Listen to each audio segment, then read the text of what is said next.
Hello, good morning student. Today our topic is very important topics of calculus. Basically calculus हम लोग two parts में हम लोग classify करते हैं. फर्स्ट थिंग इज डिफरेंशिएशन या differential calculus, second thing is integral calculus. देखो बच्चों क्या होता है कि कैलकुलस जो है हायर क्लासेस में 11, 12 या इसके आगे जब भी हमको पढ़ाई करनी है उसमें बहुत इम्पोर्टेंट या मेजर प्ले रोल उसका रहता है. बोर्ड एग्जाम में IIT JEE, JEE mains, advance, CUET, जितने भी कंपटीशन एग्जाम आज के समय में पूछे जा रहे हैं, NDA, जितने भी कंपटीशन एग्जाम है सब जगह पर, सभी जगह पर highly weighted topic is calculus. Highly weighted. Even that physics भी हम लोग पढ़ेंगे, फिजिक्स भी हम लोग जो सीखते हैं जानते हैं उसमें भी बहुत ज़्यादा यूज है कैलकुलस का. तो ये बहुत इंपॉर्टेंट टॉपिक आज हम लेके आए हैं कंपटीशन के पॉइंट ऑफ व्यू से, बोर्ड एग्जाम के पॉइंट ऑफ व्यू से. इसका आज हम लोग बेसिक फंडामेंटल समझते हैं कि इसका what is the meaning of basic calculus, what is the fundamental of calculus and what is the classifications of calculus, differentiation what is the integration. क्योंकि जब तक हम किसी टॉपिक का फंडामेंटल हमारा क्लियर नहीं होगा, किसी भी टॉपिक का बेसिक क्लियर नहीं होगा, तो हमारी जो अंडरस्टैंडिंग है, जो हमारी एल्गोरिथम है वो नहीं जनरेट हो पाएगी उस टॉपिक के लिए या उस कॉन्सेप्ट के लिए. तो हमारा बेसिक बहुत जरूरी होता है जिससे आपका कॉन्सेप्ट बिल्डअप होता है, लाइनअप होती हैं चीज़ें और उससे जाके आपके न्यूमेरिकल सा क्वेश्चन जो है बनते हैं. तो आइए हम लोग देखते हैं what is the differentiation and what is the integration. पहले एक हम लोग ज्योमेट्रिकल अप्रोच या प्रैक्टिकल अप्रोच से समझेंगे कि डिफरेंशिएशन क्या होता है या इंटीग्रेशन क्या होता है. फिर इसको हम लोग अपने मैथमेटिक्स की भाषा में समझेंगे, फिजिक्स की लैंग्वेज में समझेंगे. पहले हम लोग प्रैक्टिकल तरीके से समझेंगे डिफरेंशिएशन क्या होता है. देखो बेटा, जो भी आज हम बात बताने वाले हैं बुक में बहुत सारी चीज़ें रिटन होती हैं, बहुत सारी चीज़ें दी होती हैं, इंटीग्रेशन के बारे में भी बहुत सारी चीज़ें, लेकिन आज हम लोग कुछ ऐसा आसपास सराउंडिंग में या आसपास अपने हम जो भी प्रैक्टिकल बिहेवियर में चीज़ों को जज करते हैं, जो भी प्रैक्टिकल चीज़ें उसके थ्रू हम इस कॉन्सेप्ट को समझेंगे. सबसे ज़रूरी चीज़ ये होता है कि उसके थ्रू चीज़ों को जब हम लोग लिंकअप करते हैं तो वो हमारा कॉन्सेप्ट ज़्यादा बेहतर होता है. तो पहले चीज़ समझते हैं कि डिफरेंशिएशन. तो डिफरेंशिएशन में वर्ड निकल के आ रहा है, आप लोग ध्यान से अगर गौर करेंगे तो ये है डिफरेंस. देखिए बहुत अच्छा वर्ड निकल के आ रहा है, डिफरेंस. अब किस चीज का डिफरेंस, ये भी पूछा जाएगा किस चीज का डिफरेंस. तो भैया किसी भी चीज का डिफरेंस हो सकता है. टाइम का डिफरेंस हो सकता है, पर्सन का डिफरेंस हो सकता है, लिविंग थिंग्स, किसी भी चीज का डिफरेंस हो सकता है. डिफरेंस किसी भी चीज में पॉसिबल है. टीचर का डिफरेंस होता है, स्टूडेंट में डिफरेंस होता है, स्कूल का डिफरेंस होता है, इंस्टीट्यूट का डिफरेंस होता है. डिफरेंस दुनिया में हर जगह पर आता है, हर जगह पर पाया जाता है. तो बस इसी डिफरेंस को ही समझना है. बाकी ये कोई मैथ का कोई चैप्टर नहीं है, मैथ का बहुत हाईली मतलब टफ चैप्टर नहीं है. बस ये बेसिक अंडरस्टैंडिंग समझेंगे तो सब आसान हो जाएगा. तो डिफरेंस को हमको समझना है. तो हाँ, इसमें क्या हुआ कि किसी भी चीज का डिफरेंस को अगर हम लोग समझ लेते हैं कि मान लो कि ये आदमी है, पहले किसी एक पोजीशन ए पर, दूसरी पोजीशन थोड़ी दूर के बाद वो बी पोजीशन पे चला गया. तो क्या हुआ कि पहले मान लो वो सबको देर लखनऊ में रहा होगा, थोड़ी देर बाद वो क्या वो फ्लाइट लिया और दिल्ली चला गया. तो क्या हुआ, उसके पोजीशन में डिफरेंस आया. पहले वो कहा लखनऊ में था, थोड़ी देर बाद वो दिल्ली में आया.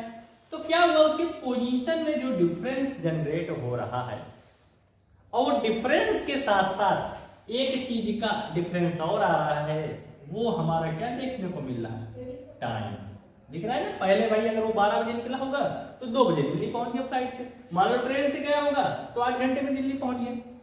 तो अगर इसी डिफरेंस को अगर हम समझ लेते हैं, अगर इसी डिफरेंस को समझ लेते हैं कि अगर हम इसको बोलें चेंज इन पोजीशन या चेंज इन प्लेस, कुछ भी बोल दें, अगर उसकी पोजीशन और प्लेस में चेंज हो रही है, साथ में दूसरा भी एक चीज में चेंजेस होगा, टाइम का डिफरेंस. टाइम भी वेरी मतलब टाइम भी बदलेगा.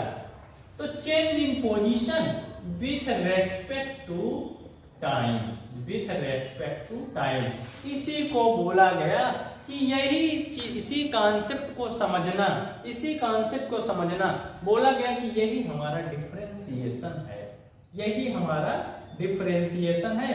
और इसका जो मैथमेटिकल कॉन्सेप्ट समझते हैं तो बोला गया भैया डेल्टा एक्स जो है पोजीशन या पर्सन या प्लेस में चेंज हुआ, और डेल्टा टी जो है वो समय में चेंज हुआ, और एक लिमिट लगती है delta t tending to zero. इसकी मीनिंग बड़ा आसान होता है बेटा कि जीरो की तरफ जो टाइम इंटरवल है वो जीरो के नियर डियर है, बहुत शॉर्ट इंटरवल है, और इसी को किसी पर्टिकुलर पॉइंट में किसी इंस्टेंटेनियस टाइम पे अगर पता करना हो तो इसी का मॉडिफाइड फॉर्म बन गया कि ये d y by d x. D actually बताता ही डिफरेंस को है कि पोजीशन में डिफरेंस, और एक्स बताता ही है कि हमारा टाइम में, या इसको बोल सकते हैं कि d y by d t, मतलब कि किसी भी पोजीशन और प्लेस में चेंज हुआ हो और किसी टाइम के डिफरेंस में या किसी रेफरेंस फ्रेम के डिफरेंस में जो चेंजेस देखने को मिलता है उसी को हम लोग बोलते हैं डिफरेंशिएशन। इसी को आपके बुक की भाषा में बोलते हैं कि rate of change in position with respect to time, that is a called is velocity.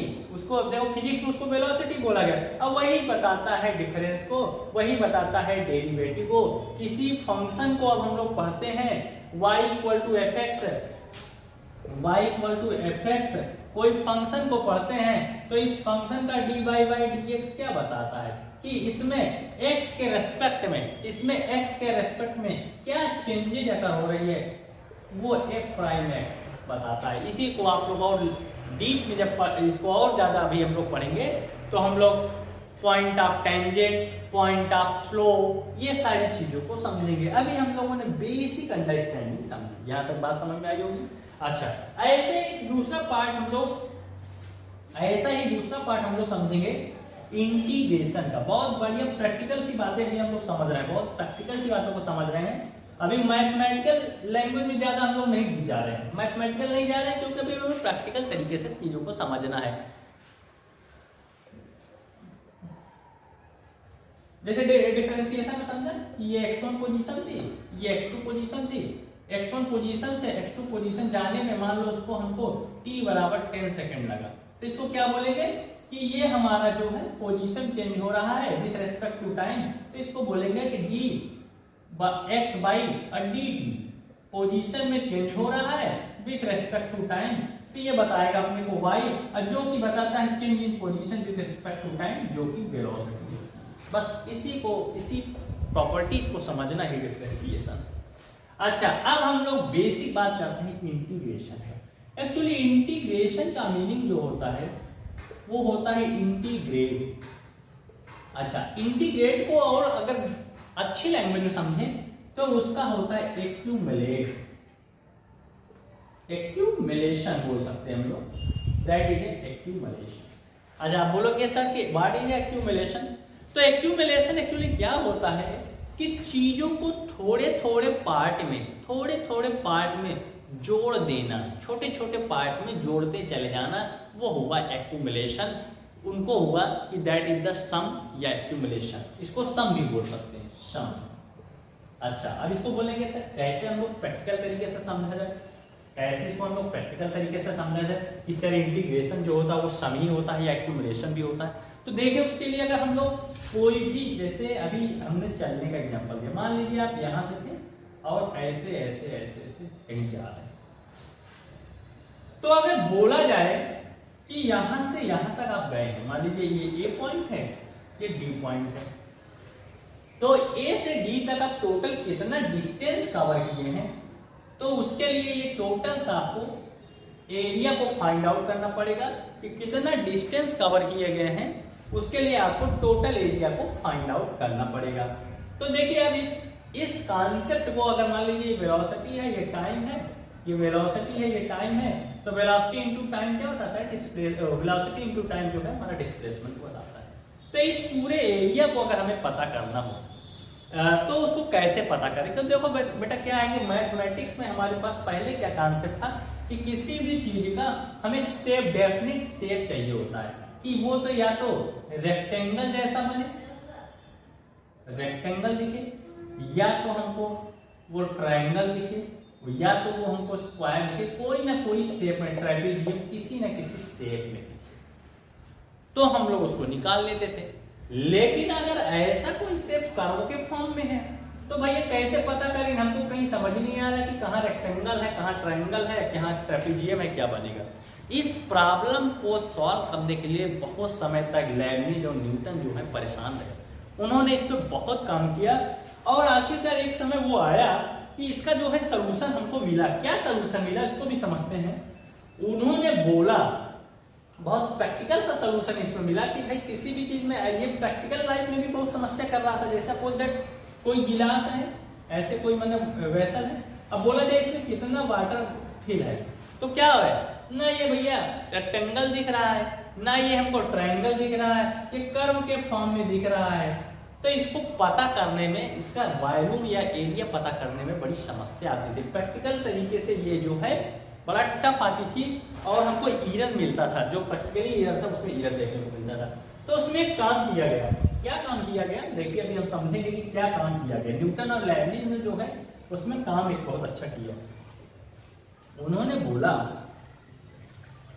कि सपोज दैट आप बोलते हैं कि ऐसा हमारा कर्व है। उन्होंने देखा कि अगर इसके बड़े बड़े पार्ट करा जाए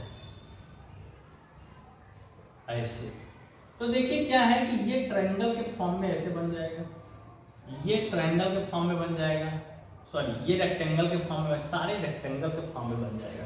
लेकिन ये साइडेड रीजन जो है इसका हम लोग कैसे एरिया पता करेंगे, ये समस्या उनके दिमाग में आया।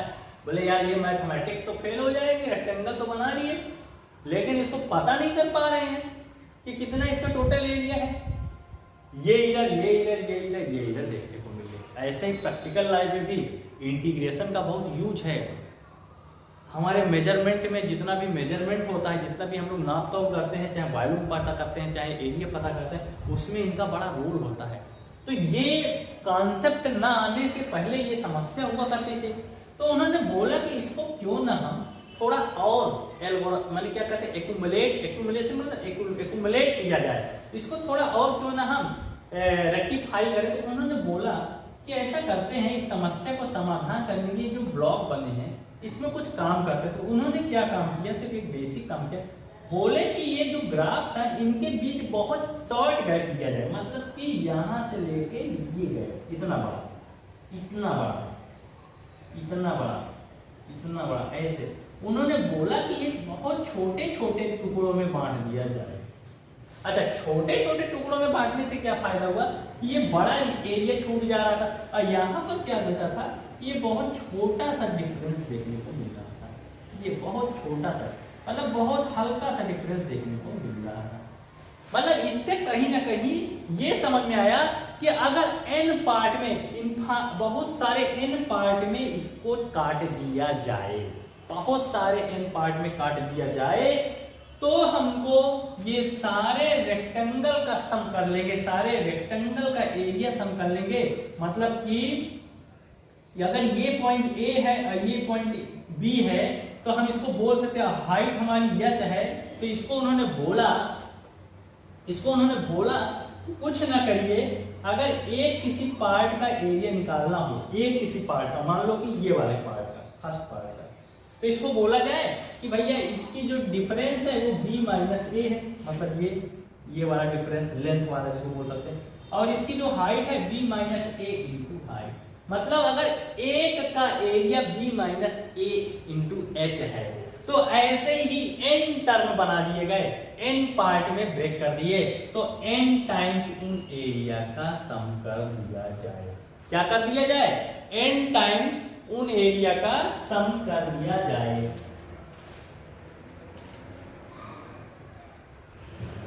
ठीक, तो उन्होंने इसी कॉन्सेप्ट को बोला कि और सम कर दिया जाए, मतलब कि n टाइम्स सम कर दिया जाए और स्टार्ट किया जाए i इक्वल टू 1 से, और b माइनस h इंटू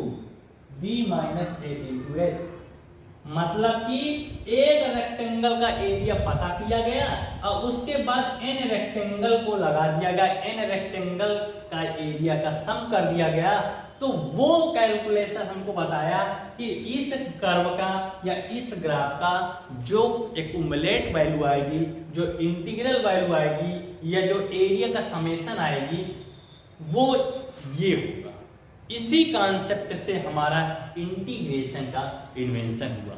अभी इसको और चीजों को इसको समझेंगे और इसको सिंप्लीफाई करेंगे, फिर समझ में आएगा कि कैसे हमें किसी चीज के अलजेब्रिक या एक्सपोनेंशियल लॉगरिथमिक हमको इंटीग्रेशन फंक्शन मिला या वो फंक्शन से कैसे हम इंटीग्रेट करेंगे, और अभी एक रिलेशन समझेंगे कि डिफरेंशिएशन और इंटीग्रेशन में क्या रिलेशन है। तो ये बेसिक सी अभी हम लोगों ने कांचड़ा कि कैसे डिफरेंशिएशन की जरूरत पड़ी, कैसे इंटीग्रेशन की जरूरत पड़ी, क्या डिफरेंशिएशन होता है, क्या इंटीग्रेशन होता है और इनकी जरूरत क्यों पड़ी। आई होप इतनी सी बात आप लोगों को समझ में आई।